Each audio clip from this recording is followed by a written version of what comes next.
Sky root created history yesterday. Bharat के अंदर एक बहुत बड़ा डेवलपमेंट हुआ है जहां पर विक्रम वन का जो लॉन्च किया गया कल, that is a Marvel, fantastic stuff. I mean मजा आ गया यार।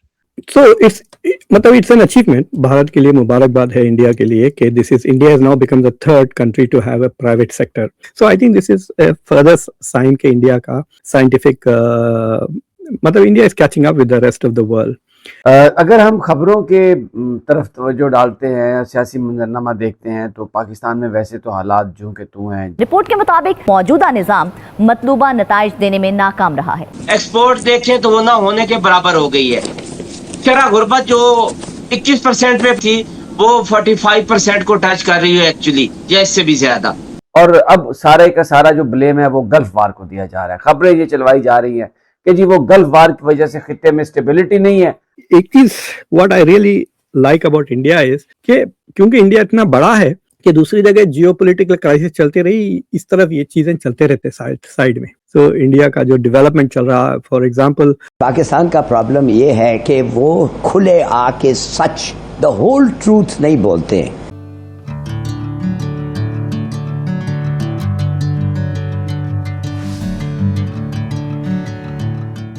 हेलो दोस्तों, स्वागत है आप सभी का एपी गन चैनल पे। तो फ्रेंड्स, आइए देखते हैं पाकिस्तानी मीडिया की लेटेस्ट वीडियो। तो दोस्तों, इस समय पाकिस्तानी मीडिया में अचानक ही एक नई न्यूज़ पे काफ़ी चर्चा हो रही है, और वह न्यूज़ है कि भारत ने एक नया इतिहास बनाया है, जिसमें भारत के एक प्राइवेट कंपनी ने, जिसका नाम स्काई रूट एरोस्पेस है, उसने कल यानी 18 जुलाई को privately built Vikram one rocket successfully launch कर दिया है, जो कि सतीश धवन स्पेस सेंटर से लॉन्च किया गया था, जिसको कि मिशन आगमन के नाम से भी जाना जाता है। और यह न्यूज़ वास्तव में एक बड़ी न्यूज़ है, न सिर्फ इसलिए कि ये इंडिया की पहली प्राइवेटली बिल्ट रॉकेट है, बल्कि इस समय जो पूरी दुनिया के अंदर कन्फ्लिक्ट चल रही है, और ऐसे समय में भारत के लिए एक बड़ी अच्छी न्यूज़ काफ़ी मायने रहती है। और इसीलिए इस समय पाकिस्तान के अंदर भी यह न्यूज़ काफ़ी चर्चा में है, क्योंकि पाकिस्तानी यह देख रहे हैं कि जहाँ पर इस ग्लोबल कन्फ्लिक्ट में जो पाकिस्तान ने खुद को उलझा लिया है, तो वहीं पर भारत इससे दूरी बनाए रखते हुए अपना डेवलपमेंट का काम किया जा रहा है। तो दोस्तों, आइए देखते हैं आज की इस लेटेस्ट वीडियो को। डॉक्टर साहब, 2-3 टॉपिक डिस्कस करने हैं। एक तो इंडिया का ये जो स्काई रूट वाला, ये जो प्राइवेट सेक्टर इंडिया का जो है वो जिसे कहते हैं ना, फुली तौर पे रॉकेट अपने भेज रहा है, एक विक्रम वन है स्काई रूट के ऊपर। What do you make of that? ये क्या ये इंडिया का प्राइवेट सेक्टर सामने आ रहा है? कैसे देखते हैं? सो इट्स मतलब इट्स एन अचीवमेंट भारत के लिए मुबारकबाद है इंडिया के लिए कि this is India has now become the third country to have a private sector.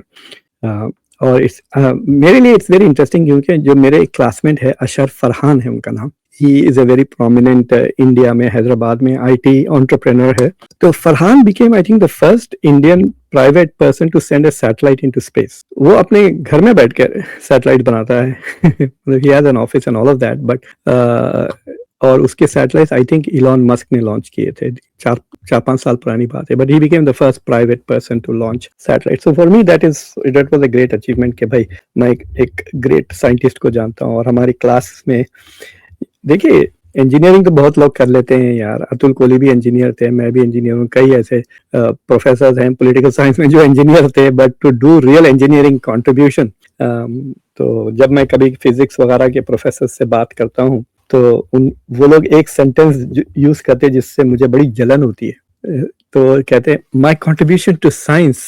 Social scientist ऐसा नहीं कहते, my contribution to social science नहीं कहते।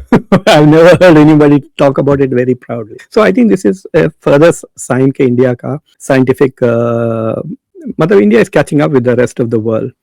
और कमर्शियल सेक्टर का लेकिन एक इंटरेस्टिंग चीज हुई कि जो ISRO है, जो इंडिया का स्पेस रिसर्च ऑर्गेनाइजेशन, जो पब्लिक सेक्टर है, they have lost many engineers to the private sector. तो अब एक नया रूल बनाए हैं कि एग्जिट स्ट्रैटेजी जरा मुश्किल कर दी है। तो अगर आप इंडिया की स्पेस प्रोग्राम में, सरकार के स्पेस प्रोग्राम में काम, because you getting many benefits ना, सब्सिडीज मिलते हैं आपको तालीम के लिए, रिसर्च के लिए, द बजट इज ह्यूज। फिर आई थिंक नासा के साथ जो कोलैबोरेशन हो रहा है, आपको वो सारा एक्सपोजर मिल जाता, फिर आप ये सब लेकर फिर प्राइवेट सेक्टर में भाग जाते हो। So I think they are doing that. ये 2-3 दिन पहले खबर आई थी, तो I had looked at it and I was wondering, I said ठीक है, private sector is stealing. But अगर आप ये जो स्लाइड मैंने जो आपको भिजाया उसको जरा देखिए, then it will give you a global picture. तो ये देखिए, अमेरिका में अगर आप देखें 51 to 61% जो लॉन्चेस होते हैं वो अमेरिका से होते हैं। उसके बाद चाइना से होते हैं अबाउट 30% जो स्पेस लॉन्चेस होते हैं, फिर उसके बाद रशिया। और आप देखिए न्यूजीलैंड इतना छोटा मुल्क है, but New Zealand actually specialises in sending small satellites, मतलब छोटे से शहर के बाद इस्लामाबाद रावलपिंडी को अगर दोनों को मिला दें तो उतना सा है New Zealand, but it is more than Europe और India are on the same level of 2% है इनका share of sending space Japan से ज्यादा। So India is now part of the race, but it has a long way to go और it will catch up. We will see क्या होगा, because India के पास cost advantage रहेगा। तो अगर आप प्राइवेट सैटेलाइट स्पेस में भेजना चाह रहे हैं, अगर आप इलॉन मस्क के साथ जाना चाह रहे हैं, स्पेस एक्स के साथ, मैं सुना कि अब स्पेस एक्स का तकरीबन 80% हो गया है मार्केट शेयर इन कमर्शियल, और पूरा का पूरा अमेरिका के पास है जो कमर्शियल सैटेलाइट बिजनेस है लॉन्च। तो नंबर ऑफ लॉन्चेस में सिर्फ 60% है अमेरिका, लेकिन टोटल जो वॉल्यूम, अगर आप वजन की बात करें ना, किस वजन के लोगों को भेज रहे हैं, गुड्स जो भेज रहे हैं स्पेस में, वो 80% अमेरिका है और मोस्टली स्पेस एक्स है। But I think this is a big achievement, it puts India on the map, और इंडिया के पास एक बार्गेनिंग चिप हो जाती है। अब जैसा कि अगर वो यूरोप के साथ नेगोशिएट कर रहे हैं या कोई मिडिल पावर जैसा कि इंडोनेशिया है, इंडोनेशिया के साथ अगर नेगोशिएट कर रहे हैं तो इंडिया कैन से भाई हम आपको हमारे स्पेस प्रोग्राम में इंक्लूड कर सकते हैं, आपके सैटेलाइट्स हम लॉन्च कर सकते हैं, ठीक है आपको सैटेलाइट बनाना नहीं आता, हम सैटेलाइट भी बना देंगे आपके लिए, लॉन्च भी कर देंगे। इंटेल मतलब दिस इज डिफेंस के लिए भी हो सकता है, कमर्शियल पर्पसेस, वेदर के लिए, खासतौर से आजकल तो ग्लोबल वार्मिंग की वजह से जिस तरह से वेदर वगैरह तबाह हो रहे हैं। I think this is another क्या कहना चाहिए feather in India's cap, and that is the important part. आप एक चीज what I really like about India is कि क्योंकि इंडिया इतना बड़ा है कि दूसरी जगह जियोपॉलिटिकल क्राइसिस चलती रही, इस तरफ ये चीजें चलते रहते साइड में। सो इंडिया का जो डेवलपमेंट चल रहा है, फॉर एग्जांपल अभी India is launching its own speed train, India में बनी हुई स्पीड ट्रेन जो 260 किलोमीटर या 280 किलोमीटर की रफ्तार से मुंबई से अहमदाबाद तक आई जाएगी। So there is constant development.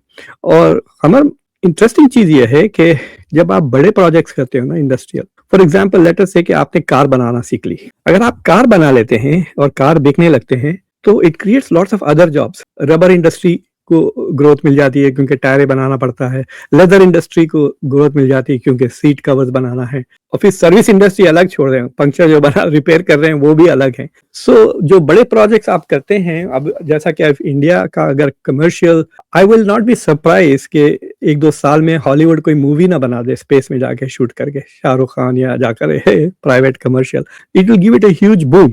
और उससे ये होगा कि दूसरे इंडस्ट्रीज के लिए इट विल गिव क्या कहना चाहिए रिपल इफेक्ट होगा कि अब अगर आप बहुत सारे स्पेस में रॉकेट से जा रहे हैं, और you must also realise rocket is a missile.